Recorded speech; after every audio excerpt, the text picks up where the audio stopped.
প্রশ্ন ফাঁসের গুজবে শিক্ষার্থী এবং অভিভাবকদের বিভ্রান্ত না হওয়ার আহ্বান জানিয়েছেন শিক্ষামন্ত্রী ডক্টর আ.ন.ম এহসানুল হক মিলন।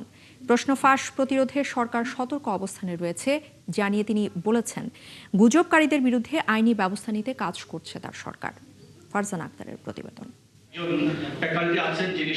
রোববার বিশ্ব মেধাস্বত্ব দিবস উপলক্ষে আলোচনা সভার আয়োজন করে বিশ্ববিদ্যালয় মঞ্জুরি কমিশন ইউজিসি।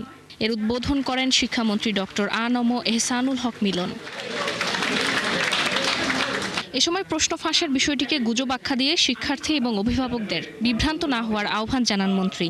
সাংবাদিকদের প্রশ্নের জবাবে তিনি বলেন, গুজব রটনাকারীদের বিরুদ্ধে আইনি ব্যবস্থা নিতে কাজ করছে সরকার। লিলি আল্ট্রাসফট সিরাম জেল, যা গভীর থেকে স্কিনে দেয় 3 গুণ সিরাম হাইড্রেশন। সিরাম জেল হাইড্রেশনে ব্রাইট থাকো সব সিজনে।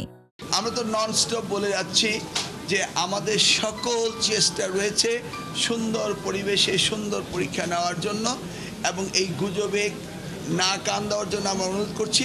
বিশেষ করে আপনারা মিডিয়া যদি সচেতন হন তাহলে এটা হতো না। আমরাও সচেতন রয়েছি, আমরাও এগুলিকে দেখছি এবং আইনগত ব্যবস্থা আমরা নিচ্ছি, নেওয়া হয়েছে, নেওয়া হবে।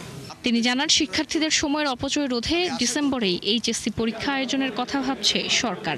বিশ্ববিদ্যালয়ে ভর্তি এবং উচ্চ মাধ্যমিক পরীক্ষার বিষয়ে ইউজিসি আর এনসিটিবির মধ্যে সমন্বিত উদ্যোগ নেওয়ার আহ্বান জানান তিনি। ইউনিভার্সিটি এবং বোর্ড মিলে সমন্বিতভাবে এই ইন্টারমিডিয়েটের পরীক্ষার্থীদের তাদের যে একটা বিরাট গ্যাপ, এই গ্যাপটাকে সেশন জট যেটা হচ্ছে সেটাকে আমাদের আস্তে আস্তে গ্যাপ পূরণ করতেই হবে।